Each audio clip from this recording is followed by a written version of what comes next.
Good evening, Excellency, ladies and gentlemen. Welcome once again to Cambodia Global Dialogue of Southeast Asia TV. Really, for this show, I'm just pleased to have one long-time friend and another friend who happened to be in town. And I thought, well, I have two ambassadors who knows a lot about the region. Ambassador George Edgar is EU ambassador to Cambodia, and Francisco Fontan is the EU ambassador to ASEAN. They happen to be in the country for an EU event relating to ASEAN and youth, and I thought it'd be nice to invite them to the show and have a nice dialogue about, in this case, relation, mostly focusing on ASEAN, right? Because, Ambassador Edgar is a local. So, I mean, we hear him a lot. But I want to take advantage of our foreign guests to come in town. So, but anyway, I'm going to, George, maybe you say a few words about yourself. Sure. My name's George Edgar. I've been ambassador of the European Union to Cambodia since September 2015. It's a job I love, and it's a great pleasure to be once again having this opportunity to talk with Siphana. Ambassador. Well, thank you very much, Siphana, for inviting us to this opportunity to have a larger access to Cambodian public. Francisco Fontan. I am the first fully dedicated EU ambassador to ASEAN. I'm very proud of that, and also, of course, I have a lot of responsibility to build on efforts carried out by previous colleagues that were double-hatted with Indonesia and with ASEAN, but also have as an objective to try to understand a whole region together, 10 different member states, one region, a very interesting wider region as well, very important relations between both ASEAN and the European Union. And just to repeat what George said, I also love my job. I think I'm extremely fortunate to be given this opportunity, and there is no end to the amount of work, of ideas and initiatives that we can and should develop between the European Union and ASEAN. Well, thank you. George, what event you went, both of you went in Siem Reap, you did in Siem Reap? It's an ASEAN event, right? ASEAN-EU event, right? There were two things happening at once. Okay. There was an ASEAN Biodiversity Conservation Working Group, which is a purely ASEAN event. But the EU, in fact, the EU delegation to ASEAN had organised a video competition for young people from the ASEAN countries to produce videos about biodiversity and why biodiversity and nature mattered to them. And so the meeting in Siem Reap was an ideal opportunity to present the results of that competition and award the prizes to the winners. So we also had the chance to meet the young people who'd made these films, to have another meeting with students from universities and schools in Siem Reap, and to also, which was a great pleasure for me, also to join the celebration yesterday of the International Day of Biodiversity, which the Cambodian Ministry of the Environment was holding in Siem Reap as well, alongside the ASEAN meeting. So we had essentially 3 events in one day, all coming together, all focused on biodiversity. That's great. Well, Francesco, you mentioned that you're the first ambassador, dedicated ambassador to the ASEAN, right? And first mean you started what, 2015. 15, okay. So it's 4 years already, 3 years. Yeah. Almost 3. Exciting time? Yes, you never get bored in ASEAN. You never get bored in Southeast Asia. Things develop very, very quickly. You're never stuck with the same issue. Very young society, very old history. Yes. But very dynamic, economically and also politically. It is also a very important economic partner of Yes, Europe. yes. it's a very important, interesting, and growing tourist destination for Europe. The potential for more cooperation on, for instance, high-level education is also huge. Connectivity, as we discussed before, is something also on the race, and we're working in that direction. So, yes, essentially, it's very difficult to get bored here. It's 40 years of our relation, right? Correct. ASEAN-EU. Correct. So we are 45 years old. We have 40-year relation with you. You have 60. No, you're 50. Excuse me. 50. Yeah. All right. Sorry to. Yeah. We're getting old. You're not that young. Yeah, exactly. We're 50, and the EU is 60, right? 50, 60, 40. 40. Interesting. So EU is 60, ASEAN's 50, and Our we had 40 relationship years. is 40. It's amazing. So, but I think when you signed the Treaty of Amity and Cooperation, right? It was at 2000. That's not long ago, 2011 or something like that. Yeah. Yeah. A few years back. So that really kickstart this cooperation process. That highlights the security, political and security involvement and interest of the European Union in Southeast Asia and ASEAN, and it also shows how seriously we take what you're doing here. Because every year, the EU at the highest level attend the ASEAN-EU summit, and of course the post-ministerial also. But that's a little bit part of my terms of reference. I mean, the European Union, the Council of Ministers, or highest executive institution, let's say, they made very clear 3 years ago that they wanted more of a relationship with us. Right now, you're a strategic partner yet? We're not a strategic partner yet. Our relationship is strategic. Yes, okay. So what we do together, be it in terms of economy or culture or security, it is strategically important for both sides. Yes. What we do not have yet is a formal, regular, leader-to-leader setup.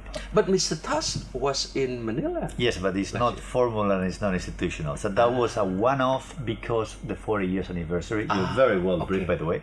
Okay. I attend all the ASEAN meeting, by the way. Yeah. All the ASEAN summit I attend for the last 7 years. I'll be very careful of what I say. Yeah. And President Tusk, when he was in Manila in November at this commemorative summit, he also extended an invitation to all the ASEAN head of states to come to Brussels and meet again on the side of the ASEM.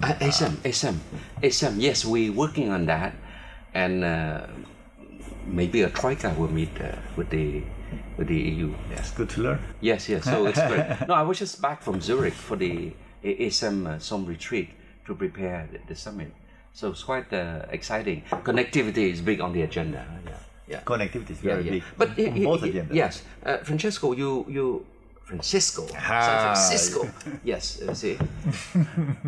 I always thought you were Italian, but you're Spaniard, right? We are the same. Yeah, we're the same. We're brothers. Across the border. But if you look at the statistic, ASEAN is, you're number 2 in terms of trade, right? With ASEAN, no? We are the second largest trade partner to ASEAN, and the first in investment by far. Investment. And it keeps on growing. The interesting thing is not only that the numbers are positive, that the numbers are encouraging, is that they keep on going in the same direction. Yes. I mean, the European Union is the largest importer in the world, is the largest exporter in the world, is the largest recipient of foreign direct investment, is the largest producer and exporter of direct foreign investment. This will continue to be the same the day the Brits leave, which is very sad, but just for you to see the dimension of our economy. And in that very large dimension, ASEAN plays a very big role. Yes. You are a growing destination for our goods. Well, because I know George. Every time we meet in the EU event, George is a really strong advocate to have more investment from EU to Cambodia for trade. We are privileged to have George. But he's not a new guy to Cambodia. Former UK ambassador to Cambodia. So you just changed 15 years ago or so. Yeah, 15 years ago. A while ago. Yeah, at that time I was in commerce, so we knew each other from different hats. That's right. Yeah. But on the tourism, what? How are we doing? Tourism is it's also linked to transport, for instance. People to people connectivity. Yeah, people to people. You have something like a growth of roughly 10% on 10%. Number of people traveling between the European Union and ASEAN. 10% year on year. Yeah. And of course, we have these European glasses, so we're always talking about how many European tourists come to ASEAN. But we talk much less about the growing amount of ASEAN, growing middle class, yes. With the means and the wish yes. To travel abroad, and they like going to Europe. And that's what also makes it very important, this civil aviation transport that we are negotiating. Yes, yeah. Almost there? I hope so. I have a lot of confidence on the good work of the Singaporean chairmanship and leadership in this process, and it is an agreement potentially extremely beneficial for both sides. So Singaporeans are very efficient. I am sure that they've been pushing this aviation thing for a long time. They understand very well. And the worst case scenario, God forbid that we don't manage to do it next year. Next year is the Thai chairmanship, which is a very dynamic one. Yes, yeah. Civil aviation is very important in Thailand, as you know. And very, very, very worst case scenario that doesn't happen. Then we have Vietnam. Oh yeah. So it has to happen. It has to happen. You should have this, EU-Vietnam free trade, no? Most certainly. Let me think. Yes. Yeah. Yes. I mean, it's a long process. You have all the scrubbing, then you have all the approval of all the institutions, and then even when you have all of that, the implementation itself takes some time. But yes, certainly, by that time we'll have it. Francesco, I mean, I look at George because, in the Cambodian case, right, not many people know that, of course, the middle class is growing, and we can see that. But, we have 5 million inbound tourists. Nobody knows that we have 1 million outbound tourists. 1 million now. Exactly. But the same is true with investment. Everybody talks about the fact that we are the largest investor in ASEAN. But ASEAN investment in Europe is also growing. As you become richer, you also have more income so you become even more important, even more strategic to us. Well, I'm going to take a short break, and when we come back, maybe we dwell a bit on the economic issue a bit, because I'm very keen to discuss that. All right? Thank you very much. Thank you.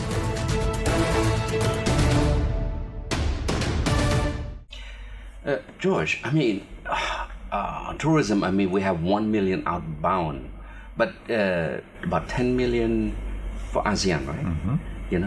But in Cambodia, how many people, European tourists coming to Cambodia? Because we talk a lot about Chinese tourists. That's right. The Ministry of Tourism published a booklet a few weeks ago with last year's tourism statistics, and I was very interested to see. There's the headline figure everybody knows, I think, which is 1.2 million arrivals from China.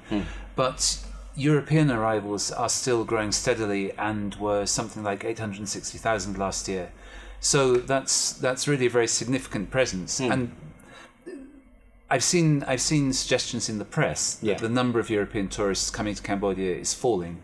Actually, that's not the case at all. It's grown from 750,000, I think, 2 or 3 years ago to 860,000 now, and seems to be continuing on an upward trend. That's good. I think for us, in fact, it is a cultural heritage that is the main draw. Siem Reap, and you were there in Siem Reap. You see the potential tourism that we can develop. But back to you, Francesco. On the area of trade, any strong movement in terms of pushing for a ASEAN-EU free trade? I'm going to give you the politically correct. All right, give me the diplomat answer. We are working in the right direction. All right. We have set up together last year a framework. Okay. In order to see exactly what are the issues that are going to be more difficult to understand on each side. What are the implications of the most difficult issues? I guess what wants to be avoided is that we start negotiating Then we realize that we are very far on certain issues. And then we have the drama, as we had in the past. So we don't want to repeat drama. When we enter into a negotiation, we would like it to be as fast and as smooth as possible. So in a way, we are kind of preparing the ground for that. But probably there's a lot of synergy what's happening in ASEAN now with the negotiation on the Regional Comprehensive Economic Partnership. I mean, how does it work? That's good news. The RCP is really good news. If it flies, when it flies, it will imply a more solid and a better quality of trade governance in Asia. Okay. Better trade governance. Yes. High quality. Clear. Would you say high quality? Higher quality trade governance of what you have now is only good news for all business. It doesn't matter where the business comes from. If the regulatory environment is better, more predictable, more transparent, it's good news for any private sector operator. And we have, again, as we are the first investors in this part of the world, the more sophisticated and the more transparent is the regulatory environment, even if it's not set up following our standards, is good news for us. That does not mean that the day that we manage that ASEAN and the rest of partners manage to have the RCP behind them, we will not continue trying to have our own region-to-region FTA. But RCP in itself for us is good news. Yeah, I think for me, I think intellectual property matter quite a bit, and I think with the EU, I'm pretty sure it's probably one of the core. Could not agree more. Yes, interest that we need to, it's interesting because when I was in London, people are talking about connectivity, all sort of thing, but then nobody mentioned about the legal aspect of this sort of cross-border transaction, and so I raised it and got a lot of feedback to say, well, look, you got to have a solid legal framework, if you are to transact, intellectual property is definitely one, protection, particularly enforcement issue, So you see. If you allow me, what you say reminds me a little bit to internet, and the same is the true, in my opinion, in all kind of business. At the beginning, it's very good to leave a lot of free space for it to develop. But once it has critical mass, you have to administer, you have to run. You cannot just let things by would you say we have critical mass now? I would say, as the number one investor, I would say that Southeast Asia, ASEAN, has definitely critical mass. ASEAN is our fourth largest destination of exports out of Europe. So yes, you do have a critical mass. You're probably the sixth largest economy right now, and you will be the fourth maybe by 2050. So yes. See, the ASEAN economic community does matter in this case, and I see that the EU have a lot of program to support the community building. Yes, we have been involved for many years in ASEAN on issues such as poverty reduction, economic development, and we continue, of course, to do that in many countries. But at the same time, we also have, as I said before, we have a very sizable and tangible economic interest in ASEAN. So if you do well, our companies do well. Yes. So we have a very big interest that ASEAN grows economically, and that it does so in a way, in a regulatory framework that we understand. What does that mean? That we have a big interest that you develop a single market like we did in Europe, where our companies, same as your companies or any other companies, can do business much more easily between yourselves. For instance, we have a new program called Share. This is a 10 million euro program to help students from ASEAN. One ASEAN country, Cambodia, for instance, go to study to Thailand, and the Thai go to study to. This is in the region. This is something very common in Europe. It's called Erasmus. It's Erasmus. I have 2 of these scholarships in the past, so I know they work very well. And why are we interested in that? We're interested in that because you're bringing young people together. You're bringing the academic standards also closer together. But what's the next step? The next step is that you can hire those ASEAN professionals from Cambodia and give them a job in Thailand or in Indonesia, which means that you have a larger pool of professionals in the ASEAN market. All these make your market more and more attractive and attract more and more people. I mean, do we have an Erasmus scholarship? Yes, very much so. There are around 50 or 60 young Cambodians each year going on Erasmus scholarships. Each year going on Erasmus scholarships to Europe. To Europe, different part, right? To all sorts of different countries, yes, across Europe. And we hope that, in fact, the resources that are available for the programme are going to increase over the coming years, and we would see more Cambodians taking advantage of those opportunities. But Erasmus, how long was the program? I mean, have we seen some returning already? Oh yes, I mean it's been Cambodia's been part of it for a little over 10 years. I forget the exact number of years, but there are quite a lot of young people who've gone and studied in Europe and come back and are now working in a whole range of different sectors, in private business, in government, in the academic world as well. I think it's probably the best connector. Because if you spend 5 years studying in one place in Europe, you develop a relationship. You develop a connection, and it will influence your thinking process. But we're also working for you to become a even stronger community, even a stronger region, and for that we need your people to move around. Yes, I think isn't it part of this? Are you helping also the initiative for ASEAN integration? Yes, we do. In all the cooperation we have with ASEAN, in every single program there is a dimension for the reducing the development gap. Right? Exactly. How you call the MLN? Yes, CLMV. The CLMV countries. Cambodia, Laos, Vietnam. So there is a component in every single project that has to do with more capacity building in those countries. Okay. Then again, the gap is shrinking. So fortunately, I mean, hopefully in not a long distant future, we will not need to have those integration plans.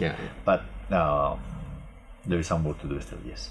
So that's good. So I think on the trade, economic, investment, we're doing good. I mean, it's a rising trend. How about in the social cultural? Because I last week I had this Cambodian gentleman who was just designated by ASEAN Foreign Minister to be the next Deputy Secretary General of ASEAN, handling the social cultural pillar. Do you have a program? It's a key area of ASEAN. People-centered, people-oriented. So it's all about people. We have something like 1/3 of our 200 million euros cooperation with ASEAN, focusing on people, but also on nature. So, for instance, the event we were talking about before yesterday in Siem Reap, bringing 10 selected biodiversity heroes, presenting their videos about why biodiversity is important and why it's in the hands of each individual to protect it. That competition actually comes from a project that we have with the ASEAN Biodiversity Center that is sitting in Manila. It's an ASEAN entity.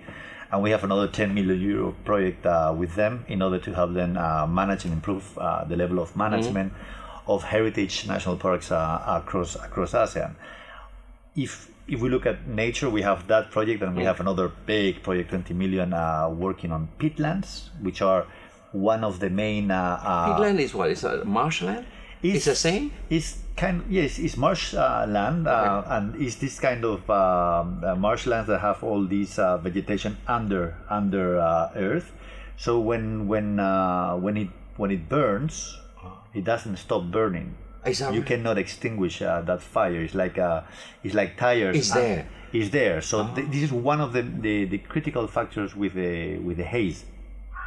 And where do you find that peatland there? Oh, you have some 80% of it is between Indonesia and Brunei, actually. So that's also a climate change related, biodiversity related project. If we look directly on people to people, the project I was mentioning, Share, that we are talking to extend it now, probably is the most visible project we have. And now we're looking into cities and environment, because at the end of the day, the bulk of the population in ASEAN is moving to cities. So when you concentrate in cities, you're also targeting a very large sector of the population. So that's the idea. We also have a very large activity on research and development at academic level between European Union and ASEAN. We can take one last break, and then when we come back, we keep going. Full of energy. We keep going. Thank you so much. Francesco, on the cultural thing, you mentioned a bit just before about climate change, right? Pretty sure is a big topic, and the haze is definitely one major issue, right? I mean, what is the EU and ASEAN cooperation? I mean, in ASEAN you have many records, and also we learned yesterday in Siem Reap that you have a disproportionate amount of biodiversity here in ASEAN. So you have a lot to cherish and protect for the future, but at the same time, you're a highly populated part of the world, and at the same time, you are one of the most prone regions in the world to disaster. Yes, typhoon, tsunami, volcano, you name it. So thank God we don't have a volcano. We don't have a typhoon. Also, and this is not good news, but also you have a couple of countries, I will not mention in ASEAN, who are among the 5 largest sea polluters in the world. Whoa. Plastic and so on.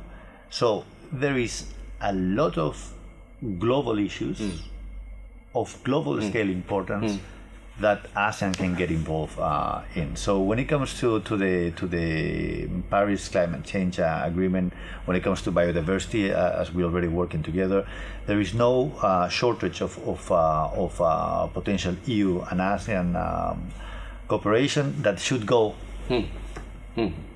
on practical terms on exchanges, but also on discussions at the multilateral level, where we are pretty much very well aligned. I don't know if you're aware that we have in Bali at the end of the year our ocean conference that we held last year in Malta, and this year is held in an ASEAN country. In Francesco, I want to tell you something, particularly for George. You should be proud. I was in London, and in the session on climate change, they focus on sea pollution. And guess who they brought to be the keynote speaker? Mrs. Savage. This lady that rowed by herself across the Atlantic and across the Pacific. So she put a few videos there. The first one. It's like after that, I can see all these tough gentlemen. We're all so humble, you know. We said, oh my God! After seeing her rowing by herself, and it's amazing. And then she showed, like, you know, how, because she's promoting, you know, the fight against plastic, you know, in ocean, you know, and she showed picture of fish that she caught. You open up and then you see a lot of the plastic, that sort of thing. It's amazing. So marine pollution is big time here. You know? Yeah, plastic littering and marine pollution is very, very important. Yes. As I said, 2 out of 5 top polluters are unfortunately in ASEAN. Neighbor to the north also is a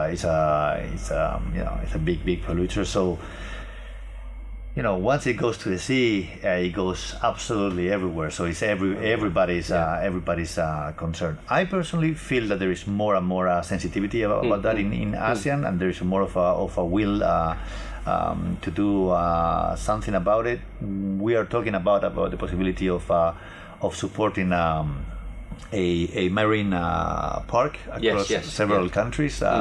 That could be also very interesting. But at the end of the day, the focus of the European Union is the circular economy. Yeah. So circular. It's you have to have an industry that actually recycles recycling, right? Yeah. Otherwise, at the end of the day, we are always going to have Yes.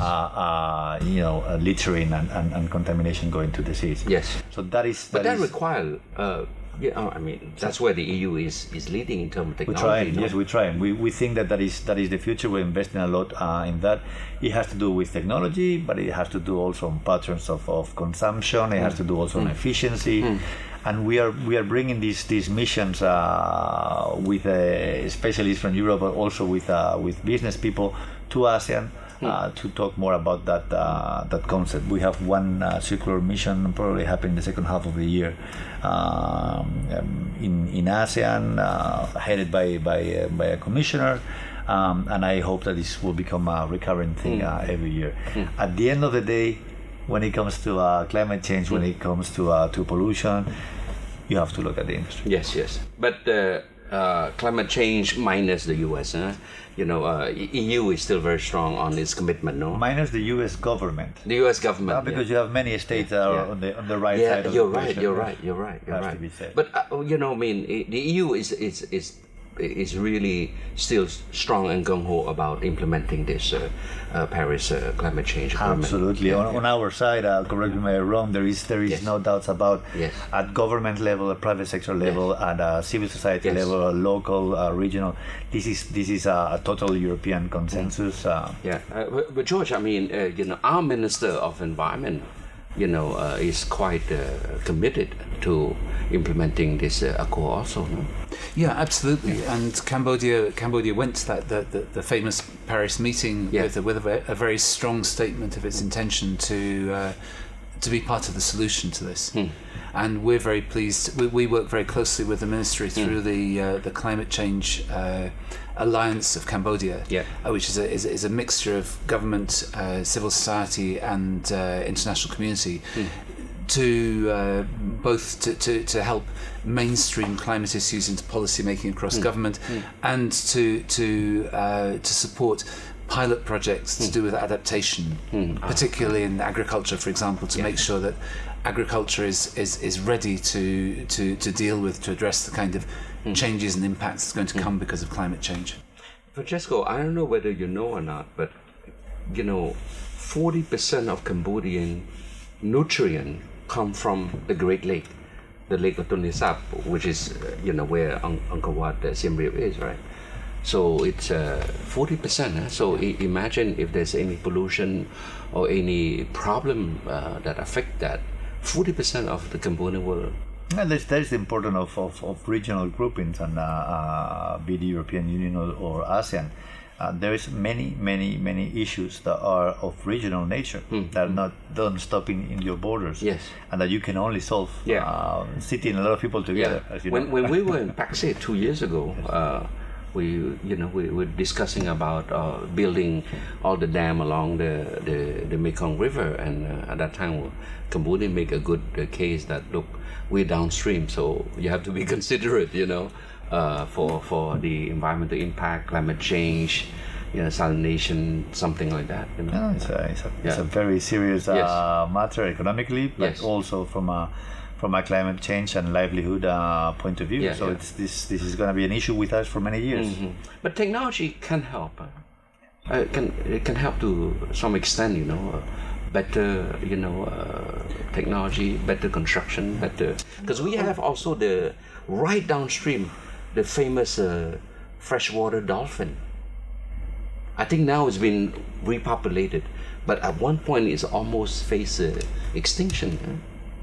I mean, the figures we saw yesterday about species under risk of extinction, not just in Southeast Asia but globally, are brutal. I mean, they're very frightening. We're talking about really large numbers. The Mekong River dolphin, I think, is a success story, and I hope it continues to be. I hope that population continues to strengthen. The tiger in Thailand. But there are and there are other success stories, but there are all over the region and the world. There are species which are sadly going in the wrong direction. So I know we are running out of time, but I want to go back a bit what we started earlier. This strategic partnership between ASEAN and the EU.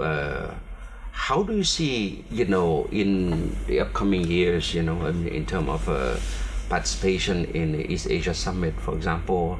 I know you're very engaged in the AIF, ASEAN Regional Forum. I mean, Mrs. Mogherini is very active in many of these events, the post-ministerial conference, that sort of thing, you know. We think the East Asia Summit is a very important forum. Its full potential still needs to be developed. We think we have an important contribution to do to the East Asia Summit. The European Union is very active in the Mediterranean on maritime security. We are very present in the Horn of Africa, also fighting piracy. We actually cooperate with many big ASEAN countries, India, China, in those operations.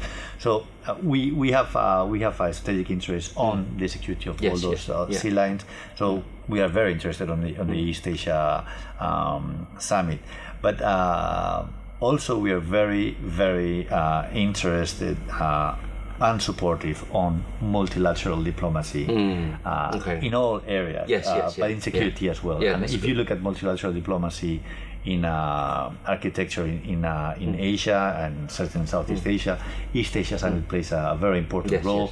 And we continue to try to make our case, and eventually, once the moratorium, finishes, be able to contribute more. That's good. That's good. Well, I think we are in a region that's very dynamic. So and we should capitalize on this dynamism.